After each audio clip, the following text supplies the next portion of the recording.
Well, I just made my own suet feeder here for the birds and the squirrels, and this is 100% peanut butter, creamy peanut butter and crunchy peanut butter with peanuts.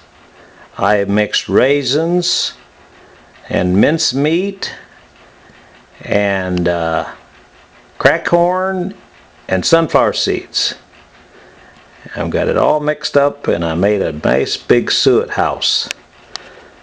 So I'll take some pictures of the birds, see what they do. They love this and they need this for winter, you know.